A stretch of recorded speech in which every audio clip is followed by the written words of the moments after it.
Michaela Vernava alongside Nicholas Goss in the Nielsen studios. Nick, NHL free agency opens up at noon on Friday. Market's a little thin. Who do you think the top forwards are that are available this year? I think at the top of my list is Andrew Ladd. He can score between 55 and 70 points if he's healthy. He has Stanley Cup experience.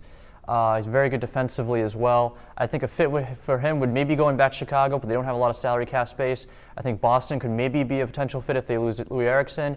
And maybe Winnipeg. I mean, he was there before he was traded to the Blackhawks at the trade deadline last season. They're a team on the rise. They could definitely use his leadership, and he was a good fit there. So I think he could be a possibility there. Frans Nielsen, center, one of the most underrated players in the league, a Selke candidate as well. Very good defensively, drives puck possession, could give you some depth scoring. And Louis Eriksson can play in all situations, had 30 goals last season, very trustworthy. So I think those are the three best forwards. But after that, there's a bit of a drop-off. Well, then there are even fewer defensemen out there. Who do you think the top D-men are? I think Jason Demers is a good player. I mean, he can play a second pairing role, drives possession, plays against tough competition. Justin Schultz had really a rebirth with the Pittsburgh Penguins. He's a guy who can help your power play and maybe a third pairing depth guy.